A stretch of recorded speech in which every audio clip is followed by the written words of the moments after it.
Okay, folks, this is going to be a quick discussion of how a propeller works.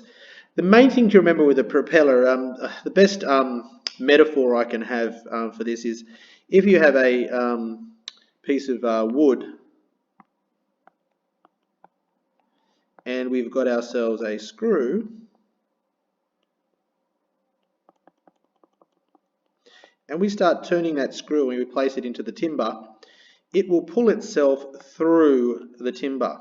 So if we think of this piece of wood as our sky or our air, and we think of the actual screw as our propeller for an aeroplane, we've got a really good metaphor for how it actually works.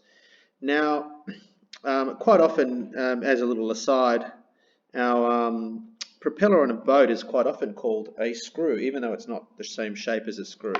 But that's kind of the way it's working. Now we're going to talk about the actual, some of the mechanics of the whole situation. And that will hopefully, now this is definitely not going to be the sort of explanation that a flight engineer might decide he really likes, but nevertheless it will be helpful as a basic explanation. So really it's about, if you have a two-bladed propeller, it's very much like a wing, two wings attached to a hub that spins around. So we all know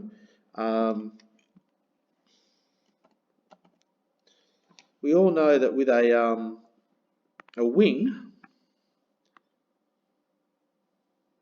we have a cord running through the wing,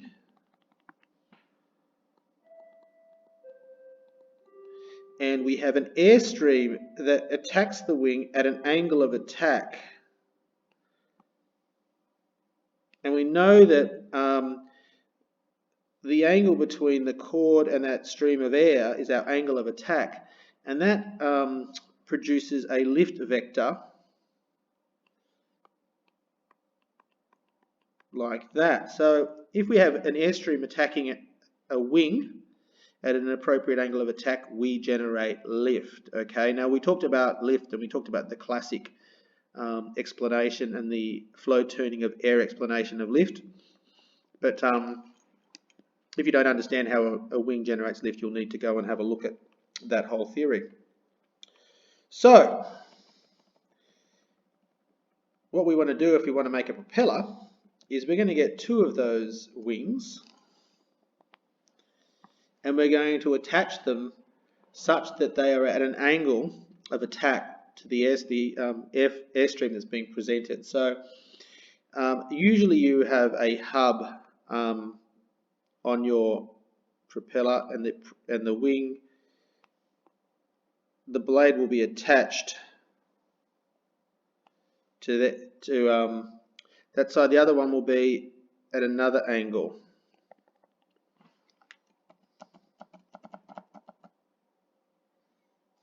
I'm going to sleep.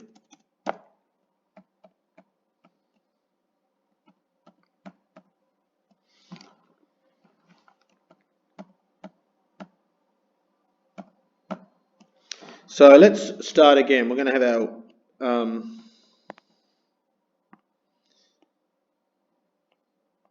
our propeller blade, and we're going to have our hub that it's attached to, and it's a very short propeller.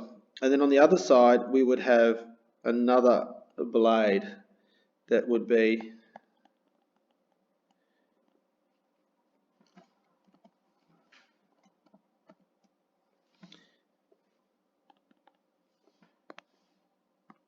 attached like this.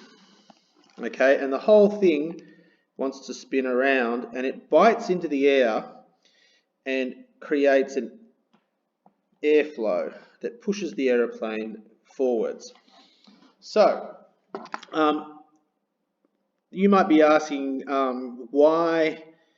Obviously, if you just had two flat wings like that, it wouldn't look a lot like a propeller, because you know that a propeller also tends to twist as it gets out to the tip. So there's actually a twist in a propeller, okay? The angle of attack changes. Now we want to know why that happens. We're going to do a little bit of a diagram and talk about some of the things that are being presented to this propeller that make us have to create a twist in it. Okay, so if we were to look at a propeller from the side, what happens is we have our hub that's going to be spinning, and then if we're looking from the side, we'll have a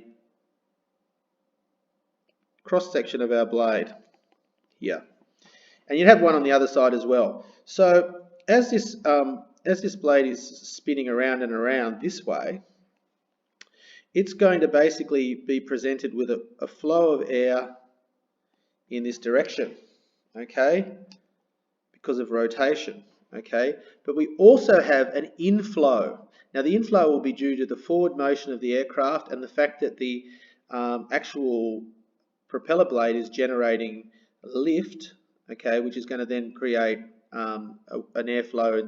It's an equal and opposite reaction. So we just call it inflow, okay. So we have an inflow of air, okay. Now this is inflow. Now you're probably going to find that because the prop's spinning a lot faster than the actual inflow of air, that the inflow vector is going to be smaller. So we might do a little vector for inflow.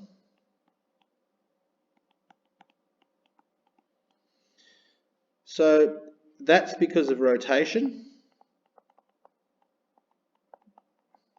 which is going to be really fast. So we've got rotation and we've got inflow. We're going to add our vectors. So our resultant that's presented to our airfoil, and I'm going to change this to red, that's our resultant airflow. And if we present that resultant to our wing, we hopefully create an angle of attack. So that's going to generate lift, and obviously that's what's going to give us our propulsion.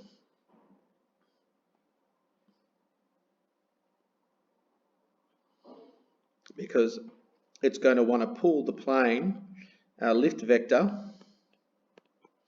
is going to want to pull the plane in a forwards direction, okay, because that will have obviously have a forward component to it. Which is why your thrust vector for an aircraft, a propeller-driven aircraft, is never equal and opposite to the direction, okay. Now, the explanation as to why you need to increase your or twist your propeller as it gets towards the tip is, obviously, if I had a propeller, we'll go back to black. If I have a propeller and it's this long and it's spinning, the tip is faster, okay, because it's got to cover a longer distance in the same time as the root, okay, of the blade. So you think about it, this is going to be, if you were standing here, you'd be spinning this at this speed, but out here you'd have to cover way more distance, so you're going faster on the outside of the blade. So we've ascertained that the outside of the blade is always spinning faster. That's why if you're going to get hit by a ceiling fan, try and do it near the center. It's still going to hurt, but not as much. So that means if it's spinning faster at the tip, the vector in this diagram that we first started with, this one, is going to be bigger because it's going to be traveling faster. Okay, our inflow is the same, approximately. So therefore, what's going to happen is our resultant is going to change its angle of attack. Okay, so instead of, we're actually going to increase our angle of attack. So whereas before we were this one here, we're now going to be attacking at more of an angle. Okay, you can see it's more of an angle. The resultant is going to be more of an angle. Now, if the angle of attack gets too large, we know with an airfoil, once the angle of attack gets too large, we get turbulence, okay? So you could actually have at the tip of the propeller, if you didn't twist your propeller, if you didn't have that twist in it that you always see in a propeller, if you just had aerofoils that were straight, you would get turbulence at the tip of the propeller. It would create huge amounts of drag and the propeller might not even work. Anyway, that's probably a too in-depth description of how a propeller behaves. I'm by no means an engineer, but I'm hoping that that'll help you understand. The main thing you need to take away from this, of course, is that the tip of the propeller travels faster.